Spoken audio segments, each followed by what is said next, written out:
2020년 7월 29일 열방의 소리 53번째입니다.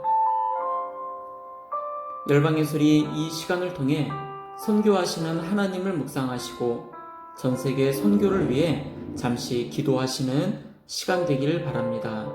오늘도 기도로 선교에 동참해 주십시오. 내가 죽어도 유익이고 살게 되면 주 영광 위에 살겠습니다.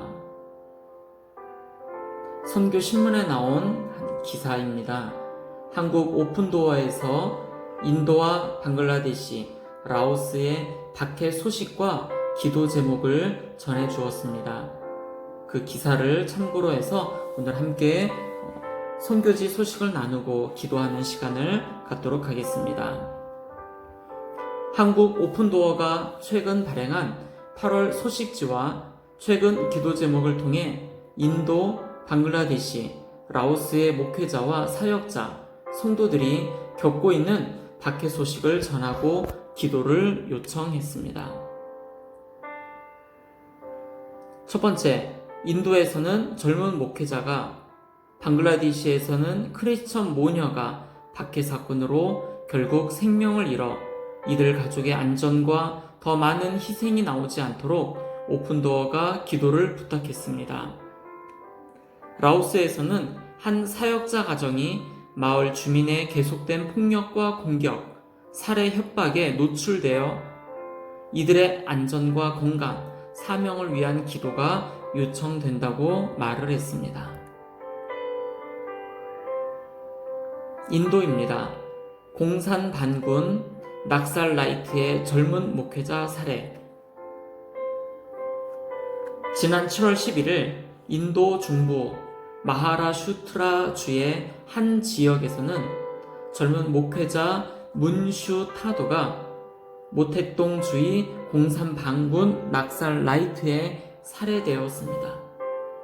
타도는 한때 낙살라이트 대원이었다가 크리스천이 되었으며 기독교 신앙 때문에 다른 세 가정과 함께 마을에서 추방을 당했습니다. 타도는 낙살라이트로부터 크리스천 활동을 중지하지 않으면 죽이겠다는 위협을 받았고 지난 몇 개월 전부터 낙살라이트들을 피해 다녔다고 합니다. 오픈도어는 낙살라이트들은 문슈가 경찰에 자기들의 행방을 밀고해 왔다는 거짓 주장을 살해의 이유로 들었으나 낙살라이트의 크리스천 살해는 이번이 처음이 아니라 그동안 계속되어 왔다며 더 많은 희생이 나오지 않도록 기도해 달라고 말을 했습니다. 방글라데시 소식입니다. 폭탄 테러로 마을 유일의 크리스천 모녀가 사망한 사건입니다. 실피와 딸 수프리아는 지난 5월 31일 새벽 1시 30분 집에서 잠을 자는 중 누군가 창문으로 던진 사제 폭탄의 공격을 받았습니다. 이 모녀는 전신에 심한 화상을 입고 병원으로 옮겨졌지만 지난 6월 4일에 또 16일에 각각 숨을 거두었습니다. 사건 당시 옷 공장에서 야간 근무 중이었던 남편 리도이는 이 일로 비탄에 빠져 말을 잃었습니다. 현지 사역자는 이번 사건이 크리스천 박해 사건이라고 말을 합니다. 왜냐하면 이 가족이 사는 지역은 이슬람 극단주의자들과 이슬람 학교들이 많고 피해 가족은 마을 유일의 크리스천이었기 때문입니다. 오픈도어는 경찰은 남편이 용의자 이름을 대지 못한다는 이유로 아무도 체포하지 않았다며 이제 남편 리도이의 안전도 염려되고 있어 기도해 달라고 말을 했습니다.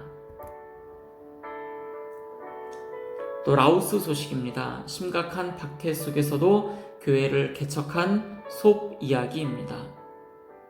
공산주의 마을에서 살던 라오스 북부 출신 솝은 불교에서 기독교로 개종한 후 마을과 정부 당국에서 조국의 반역자로 규정을 했습니다. 그 이후 솝과 가족들은 지속적인 차별과 공격, 폭력, 살해, 협박을 당했습니다. 솝은 2010년 한 노인을 통해 태국에서 송출하는 기독교 방송을 듣고 예수 그리스도를 따르기로 했습니다. 그러자 박해가 멈추지 않았습니다. 2019년에만 수차례 솝과 그의 아내, 어린 자녀까지 심각한 박해에 노출이 되었었습니다. 하루는 솝이 아픈 마을 사람을 병원에 데리고 갔지만 결국 숨을 거둬 장례식을 치렀습니다. 마을 대표는 솝 가정이 크리스천이라는 이유로 장례식을 하지 못하게 막았는데 그래도 이를 진행하자 마을 대표와 주민은 매우 화가 났다고 솝은 말했습니다. 솝은 회의 후 몇 사람이 가서 우리 집을 부수고 다른 사람들은 우리 논으로 가서 벼를 불태우고 내 트랙터를 분해했다며 트랙터를 강물에 던져 버리려고 했지만 너무 무거워서 하지 못하고 분해해서 부품을 여기저기 밭에 던져 버렸다라고 말을 했습니다. 이튿날 솝의 아내 다라가 이 일을 마을 주민에게 말하자 그들은 도리어 다라에게 화를 냈습니다. 다라를 공격해 땅에 넘어뜨리고 3번이나 가격을 했고 돌을 던졌지만 맞추지는 못했습니다. 품에 안고 있던 5살 아들도 무사했지만 너무 놀라 계속 울었습니다.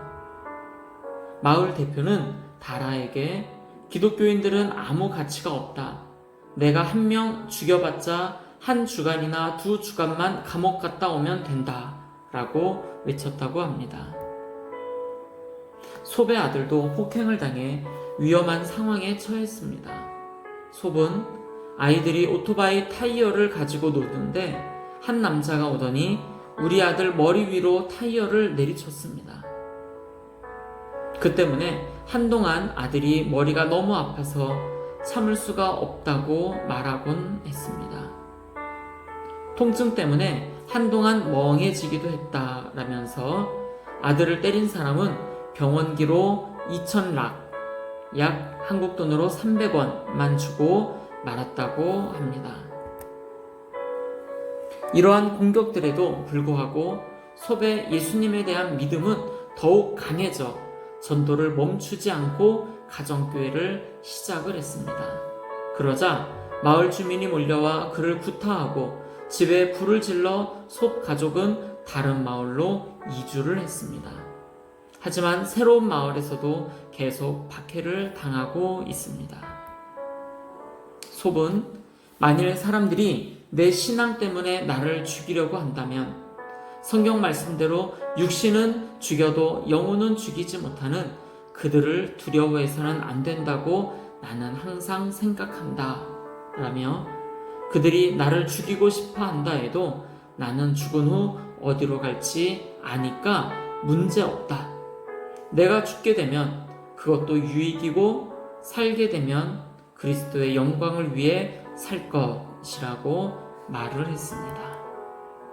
오픈도어는 주님께서 솝과 가족의 필요를 공급해 주셔서 농사일을 할 때 충분한 수확을 낼 수 있도록 코로나19로 잠시 중단하고 있는 사역을 다시 시작할 때 지혜롭게 운영하고 안전과 건강을 위해 기도해 달라라고 말했습니다. 또 솝과 가족이 그들의 마을 공동체와 핍박자들에게 빛과 소금이 되도록 기도해 달라고 덧붙였습니다.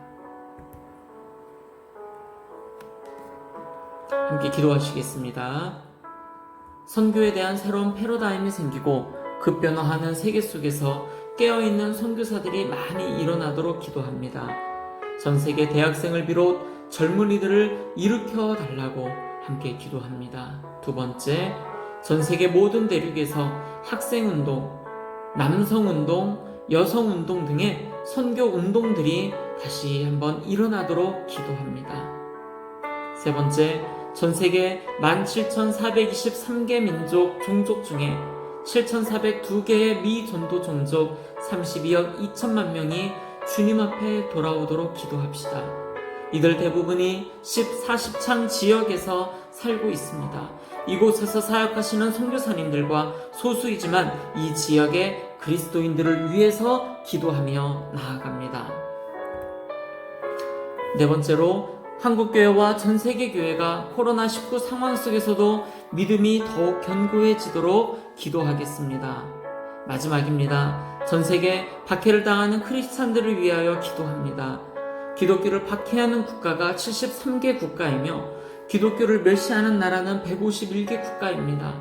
박해를 경험하는 기독교인이 8억 명이고요. 높은 수준의 박해를 경험하는 기독교인이 2억 4,500만 명입니다.